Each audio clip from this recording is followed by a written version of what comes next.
Unaangalia Boss TV, uhakika zaidi.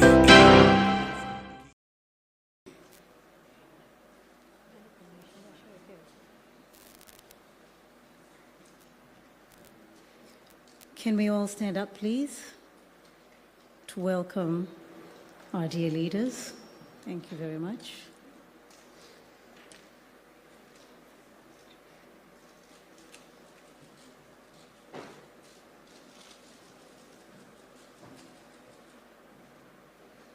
We can all sit.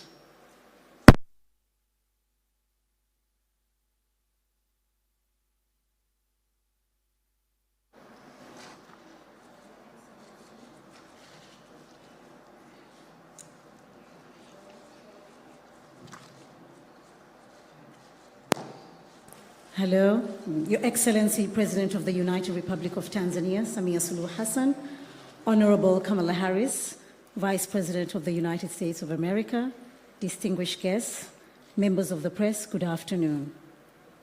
Madam Vice President, you're warmly welcome to Tanzania, the beautiful land of Kilimanjaro, Serengeti, and Zanzibar, just to mention a few. In front of you are journalists, local journalists and international journalists from different organizations who are ready to hear your remarks. President Samia Suluhu Hassan, karibu sana. Thank you so much. Your Excellency Kamala Harris, the Vice President of the United States of America, senior government officials from Tanzania and the United States, members of the press, a very good afternoon. Today, Tanzania has made another historic milestone with two female leaders, the Vice President and the President, meeting here at the State House. Wakikutana hapa Ikulu ya Dar es Salaam.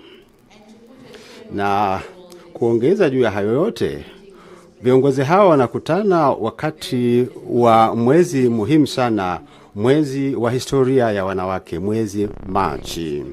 Hii ni hamasa kubwa na ushuhuda kwa wasichana wa Kitanzania. Nakushukuru sana Mheshimiwa Makamu wa Rais kwa kuheshimu mwaliko wangu na kuja kunitembelea.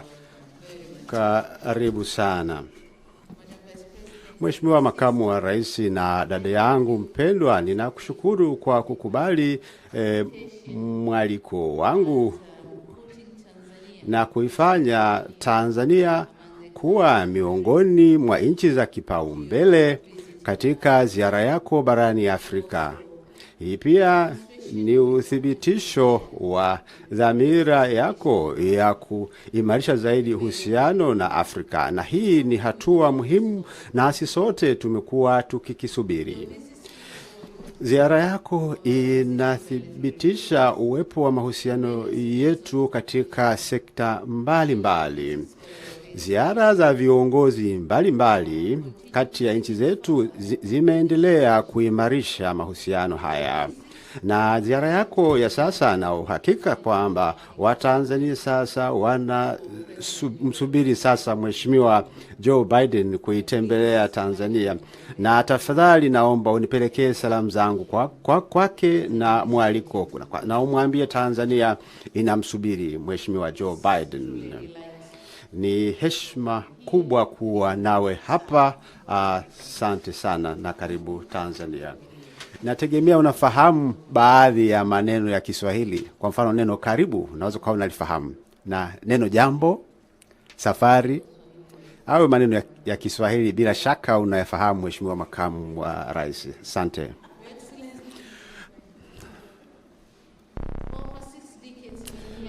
Kwa miongo zaidi ya 6 Tanzania imenufaika na msaada kutoka Marekani.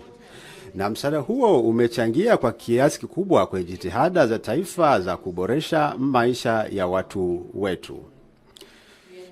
Tunaishukuru Marekani kwa msaada wa kuongeza kwenye jitihada za serikali katika sekta mbalimbali ikiwepo afya, elimu, maji, usafi wa mazingira, kilimo, usalama wa chakula, maliasili, uendelezaji miundombinu, demokrasia, haki za binadamu na utawala bora. Kwa mfano katika sekta ya afya, Ukimwi na kifua kikuu havitishi tena maisha ya watu wetu. Maambukizi ya ukimwi yameshuka kutoka 7.2 hapo mwaka 2012 hadi 4.7 kwa mwaka 2016-2017, lakini imepungua zaidi kwenye mwaka 2021. Maambukizi mapya ya kifua kikuu yamepungua kutoka watu 306 kati ya kila watu 100,000 hadi watu 208 kwa kila watu 100,000. Na wanawake wajawazito wenye virusi vya ukimwi sasa wana uhakika wa kuzaa watoto wasio na ukimwi. Na hizi ni jitihada za PEPFAR. Kwa hiyo tunawashukuru sana. Kupitia msaada wenu, vifo vya malaria vimepungua sana kutoka milioni 7.7 mwaka 2015 hadi milioni 3.5. Kwa hiyo tumepunguza kwa zaidi ya nusu, na nadhani kwa jitihada zaidi tutapunguza zaidi vifo vya malaria. Na lengo letu ni kuwa na jamii isiyokuwa na malaria kabisa, na tunategemea kwamba programu hii itatusaidia kulifikia lengo hili, na tuko tayari kupokea mwekezaji yoyote anayetaka kuanzisha kiwanda cha madawa nchini Tanzania.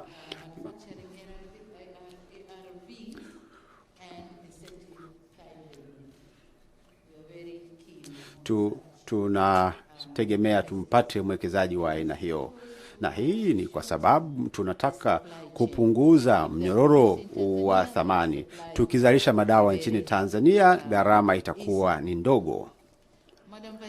Mheshimiwa Makamu wa Rais, na wakati ulimwengu ukihangaika na swala la usalama wa chakula kutokana na madhara ya mabadiliko ya tabia nchi, Tanzania inaishukuru Marekani kwa kuirejesha kwenye mpango wa Feed the Future. Hatua hii imekuja katika wakati mwafaka kabisa, ukizingatia ajenda ya kitaifa ya kuboresha kilimo na kuleta mageuzi ya sekta hii. Kwa hiyo serikali ya Tanzania inapongeza mpango wa Marekani katika kuimarisha usimamizi wa bahari na matumizi endelevu ya rasilimali za uchumi wa bluu nchini Tanzania. Nimeelezwa kwamba ndugu yetu mwenza wa makamu wa rais atazindua mradi wa Marekani ambao unasema heshimu bahari, na atafanya hilo leo mchana. Nadhani yuko anaendelea na mradi huo, na hii itaongeza kwenye jitihada za serikali katika kuimarisha uchumi wa bluu na sera za uchumi huo nchini Tanzania. Na tunakaribisha ushirikiano katika maeneo yafuatayo: uvuvi, hasa uvuvi wa bahari kuu, ufugaji wa samaki, uchimbaji wa chumvi, utafiti wa oil na gas, utalii na usafirishaji wa baharini.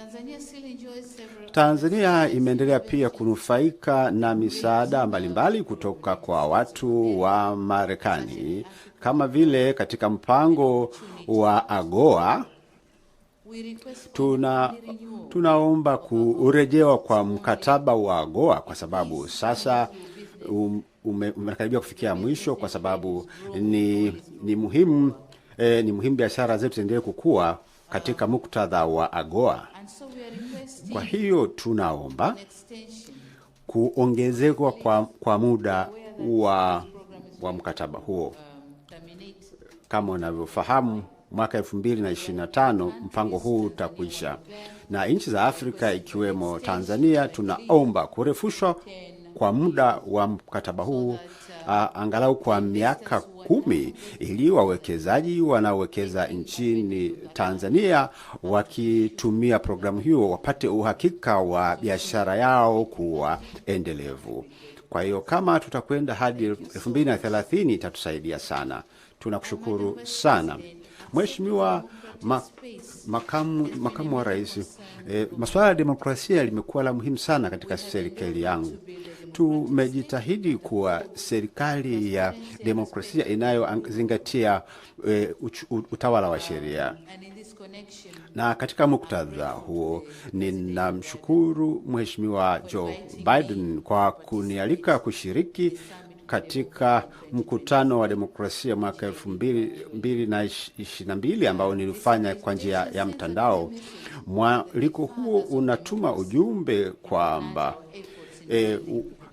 wanatambua jitihada zetu katika kujenga taifa la demokrasia, na kwa sababu ni mshirika katika masuala ya utawala bora, kutambuliwa huko na serikali ya Marekani ina maana kubwa sana kwa watu wa Jamhuri ya Muungano wa Tanzania. Mheshimiwa Makamu wa Rais na ndugu wanahabari, ni imani yetu kwamba ziara hii sio tu itatoa fursa kwa nchi zetu kuimarisha mahusiano yaliyopo, lakini pia kuwa jukwaa la kutafuta maeneo mapya ya ushirikiano. Na ninaelewa kwamba tumesha saini baadhi ya hati za makubaliano. Tumesha saini baadhi ya hati, zimesha sainiwa tayari, na hii ni pamoja na ushirikiano wa bandari, kuna kuhusu tehama, kuna mkataba pia kuhusu tehama, lakini masuala ya biashara na ushirikiano wa bandari. Na katika hizo hati zote kuna masuala mengi ya ushirikiano. Tutaangalia namna ya kuitekeleza makubaliano hayo, na tutazibainisha masuala yaliyomo humo. Na ombi langu kubwa sasa ni kuhakikisha kwamba tunatekeleza maeneo yote yaliyokubaliwa. Mheshimiwa Makamu wa Rais, nataka nikuhakikishie kwamba Tanzania inayo dhamira ya dhati katika kuheshimu makubaliano hayo, na nataka nikuhakikishie kwa niaba ya Watanzania wote. Na mwisho, lakini si kwa umuhimu, ni swala la visa kwa ajili ya kurahisisha usafiri wa watu na mizigo kati ya nchi zetu mbili. Na katika hilo Tanzania inakaribisha utayari wa serikali ya Marekani kufanya mapitio mkataba wa visa wa sasa, ili kuwawezesha raia wa nchi zetu mbili kunufaika na visa ya muda mrefu. Tunaamini kwamba chini ya mpango huu nchi zetu mbili zitapata mafanikio katika biashara, utalii na uwekezaji. Na katika kuhitimisha, nachukua fursa hii kuthibitishia tena kuhusu dhamira ya Tanzania kuimarisha mahusiano ya nchi yetu na Marekani kwa manufaa ya nchi zetu na watu wetu. Mheshimiwa Makamu wa Rais, asante sana mara nyingine tena kwa kutembelea mimi na nchi yangu, na nategemea kwamba tutakuwa na majadiliano yenye manufaa. Tafadhali unaweza kuendelea. Asante sana Mheshimiwa Rais. Na kushukuru sana kwa kunikaribisha. Ni taadhima yangu kuwa hapa na pia kuweza kuonana na wewe Disemba iliyopita wakati wa kikao cha viongozi wa Kiafrika, na nimeweza kufurahi kuona leo, na nakushukuru sana kwa kunikaribisha. Mahusiano kati ya Tanzania na Marekani yamekuwepo tangu uongozi wa Rais Kennedy na mwaka 1961 na baada ya uhuru wa Tanzania. Bush and Obama have all traveled here in recognition of our strong partnership. And thanks to the progress of your administration, you have been a champion in terms of democratic reforms in this country, and in that way have expanded our partnership. And so today then is part of the strengthening of the relationship between our two countries, And under your leadership, Yes, I have full confidence that we will be able to do just that. it's my commitment. Thank you. And the Biden-Harris administration is committed to strengthening this relationship going forward. Today, we will discuss many topics. We have discussed a few already, but the topics we will continue to discuss include the issue, as you have raised, of democracy and good governance. We will discuss and continue to discuss the issue of long-term economic growth for Tanzania, the climate crisis, and then regional and global challenges. On the subject of democracy and good governance, as I said in Ghana, polling tells us the vast majority of Africans support democracy over other forms of government. This reflects a shared desire between us.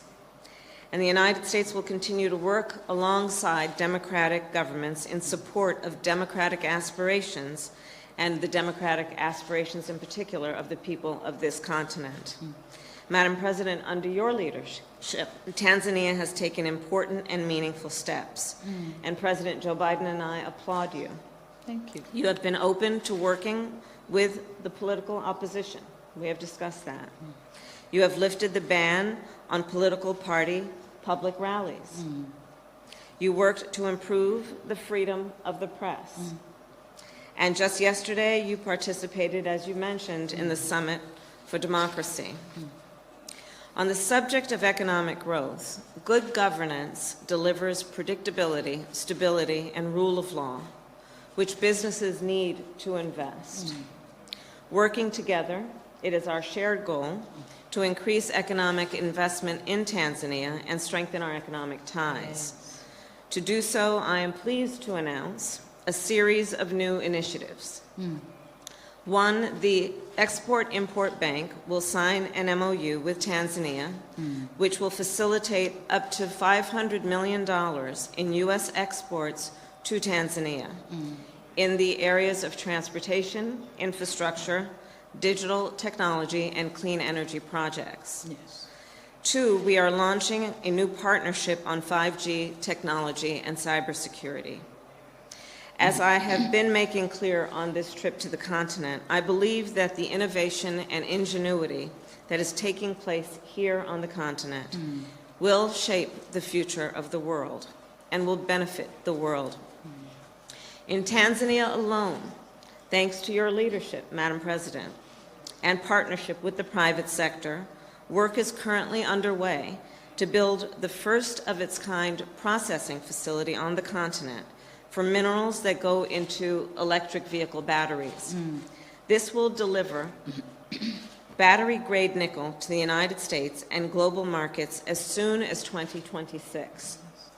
This project is an important and pioneering model, using innovative and low-emission technology and high labor standards. Importantly, raw minerals will soon be processed in Tanzania by Tanzanians. It will help address the climate crisis, build resilient global supply chains, and create new industries and jobs. There is so much potential for growth here. So our administration is now working with partners to identify additional opportunities for critical minerals from the region to be processed in this new facility. On the issue of security, I thank you for Tanzania's contribution to peace and security in the region. You and I will discuss the impacts of Russia's war in Ukraine on food supplies and how we can best support Tanzania's efforts toward climate adaptation and resilience. We will also highlight, and I will highlight, the important work that you have done to support the women in Tanzania as an historic female leader on the continent. As I have said many times, women around the world must be able to fully participate in economic, political, and social life. And they must be able to participate equally, including in leadership roles. When you lift up the economic status of women, you lift up the economic status of families, of communities, and all of society benefits. And yesterday I was proud to announce more than $1 billion in public and private sector commitments to support the empowerment of women on the continent. My last point is to commend the Tanzanian government for its transparent response to the Marburg virus. Your continued coordination and information sharing with international partners has been critical to contain the spread of the virus. Our governments remain in close contact, and our work together builds on decades of collaboration on public health issues. Through USAID, we plan to provide another $1.3 million to support your response efforts, and we are providing personal protective equipment to help Tanzanian responders. On all of these issues, Madam President, our administration looks forward to working with you and to continuing to strengthen the relationship between the United States and Tanzania. And I thank you for the warm welcome again. Thank you very much. Thank you. Thank you. Thank you. Your Excellencies won't be taking any questions. Sorry. Thank you. Thank you all.